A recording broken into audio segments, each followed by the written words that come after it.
नमस्कार। मैं जगबीर सिंह चिकारा आज फिर आपके सामने कक्षा 8 के लिए सब्जेक्ट हमारा एसएस है और उप विषय जो है वो सामाजिक एवं राजनीतिक जीवन का सेकंड चैप्टर है। उसका नाम है धर्मनिरपेक्षता की समझ। आज हमें कुछ नए क्वेश्चन करने होंगे। सबसे पहले हमने ये पढ़ना पड़ेगा कि समझना पड़ेगा कि धर्मनिरपेक्षता है क्या। धर्मनिरपेक्षता भारत का एक राष्ट्र धर्म है, अर्थात भारत का कोई भी अपना धर्म नहीं है राजधर्म। वह सभी धर्मों को बराबर के अधिकार देकर रखता है। भारत के वासी हैं, निवासी हैं, नागरिक हैं। हर नागरिक को अपनी समझ के अनुसार किसी भी धर्म को अपनाने का अधिकार है। कोई भी धर्म छोटा या बड़ा नहीं है। तो हमने कि धर्मनिरपेक्षता क्या है। पहले अध्याय में हमने पढ़ा कि भारतीय संविधान मौलिक अधिकारों की व्यवस्था की गई। ये अधिकार राज्य की सत्ता से बचाने के साथ साथ बहुमत की निरंकुशता से भी हमारी रक्षा करते हैं। बहुमत मतलब जो ज़्यादा संख्या में लोग हैं उनकी मनमानी से भी ये कानून हमें रोकते हैं। भारतीय संविधान प्रत्येक व्यक्ति को अपने धार्मिक विश्वासों और तौर तरीकों को अपनाने की पूरी आज़ादी देता है। सबके लिए समान धार्मिक आज़ादी के इस विचार पर गौर करते हुए भारतीय संविधान ने भारतीय राज्य ने देश धर्म की शक्ति को एक दूसरे से अलग रखने की रणनीति बनाई है। धर्म को राज्य से अलग रखने की यही अवधारणा, यही सोच धर्मनिरपेक्षता कहलाती है कि राज्य की शक्तियाँ अलग हैं, धर्म अलग है। इसलिए ज़्यादा संख्या वाले लोग अल्पसंख्यकों के ऊपर प्रेशर ना डालें। हर राज्य के, देश के हर नागरिक, चाहे वो किसी भी जाति का, धर्म का है, हर एक को अपना धर्म अपनाने की छूट है। अब धर्म को राज्य से अलग क्यों रखना चाहिए? सबसे महत्वपूर्ण बात ये है, भारतीय संविधान के अंदर धर्म एक तरफ है, राज्य एक तरफ है। ये क्यों जरूरी है, इसके बारे में हम पढ़ेंगे। धर्म को राज्य सत्ता से अलग रखना धर्मनिरपेक्षता का अत्यंत महत्वपूर्ण पहलू है। एक लोकतांत्रिक देश में यह बहुत ही जरूरी है कि दुनिया के करीब करीब सभी देशों में एक से अधिक धर्मों के लोग इकट्ठा रहते हैं। जाहिर है, अतः हर देश में किसी एक धर्म के लोगों की संख्या अधिक होगी। अब यदि बहुमत वाले, ज़्यादा संख्या वाले धर्म के लोगों को राज्य सत्ता सौंप दी जाती है तो उनका समूह दूसरे धर्मों के विरुद्ध भेदभाव करने, उन्हें तंग करने के लिए इस सत्ता अर्थात अपनी ताकत और राज्य के आर्थिक संसाधनों का जी भरकर उपयोग करेगा। बहुमत की इस निरंकुशता के कारण धार्मिक अल्पसंख्यकों के साथ भेदभाव की संभावनाएं बढ़ती चली जाएंगी। इसके साथ साथ जोर जबरदस्ती भी हो सकती है। कई बार तो उनको जान का खतरा भी बन जाता है। यदि बहुमत चाहे तो अल्पसंख्यकों को उनके धर्म के अनुसार जीने से भी रोक सकता है। धर्म के आधार पर किसी प्रकार का भेदभाव उनके अधिकारों की अवहेलना है, जो एक लोकतांत्रिक समाज में किसी भी धर्म को मानने वाले हर एक नागरिक को प्राप्त है।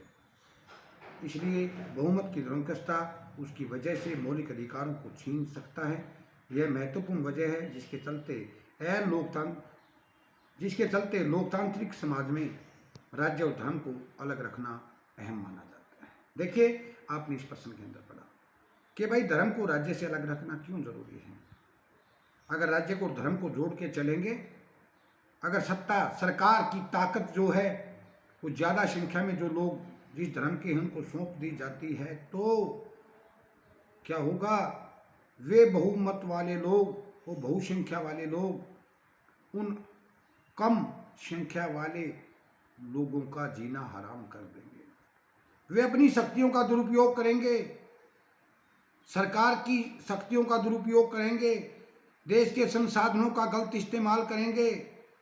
यहाँ तक कि ये कहते हैं बुद्धिजीवी लोग कि जो अल्प मत में लोग हैं, अल्पसंख्यक जो लोग हैं, जो जिनके धर्म की संख्या कम है, उन लोगों को अपनी जान भी गंवानी पड़ सकती है, जान के लाले भी पड़ सकते हैं।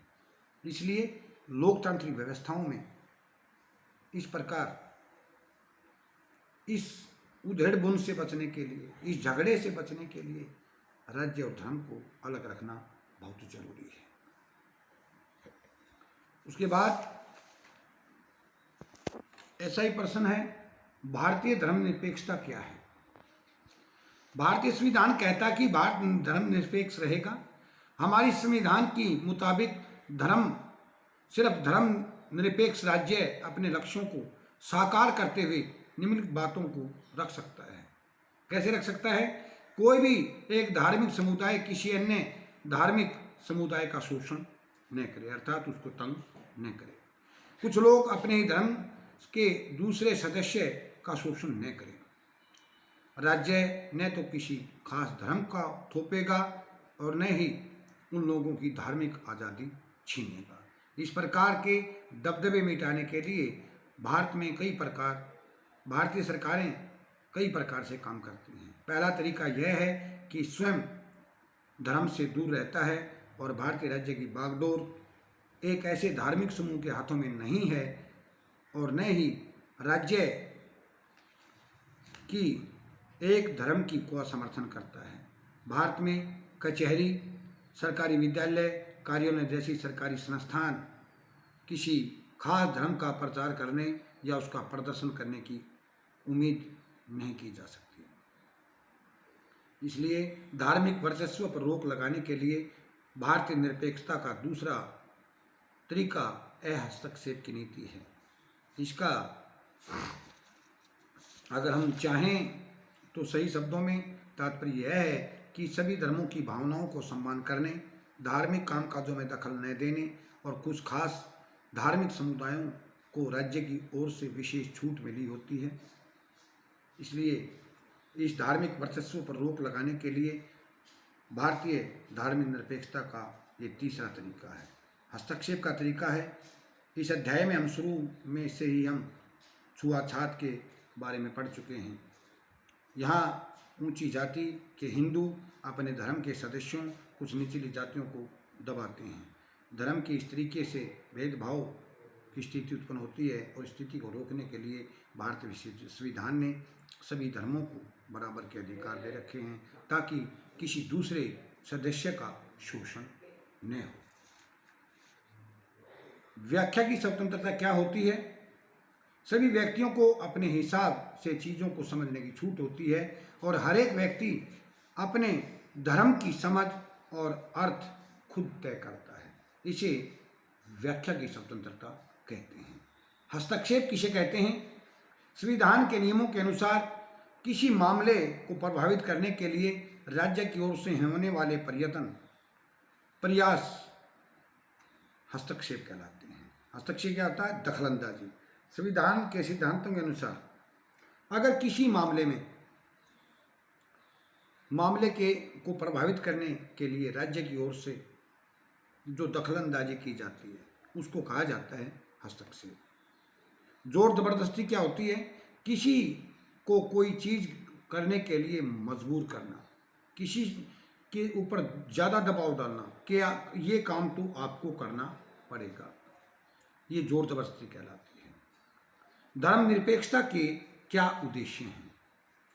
कोई भी एक धार्मिक समुदाय किसी दूसरे धार्मिक समुदाय को न दबाए। कुछ लोग अपने ही धर्म के अन्य सदस्यों को न दबाएं। राज्य न तो किसी धर्म को थोपेगा और न ही लोगों की धार्मिक स्वतंत्रताओं को छीनेगा। आज आपके लिए यही प्रश्न है। कल आपके लिए एक नई वीडियो लेकर फिर हाजिर होंगे। तब तक के लिए आपसे विदा चाहते हैं। नमस्कार। सुखी रहिए, खुश रहिए।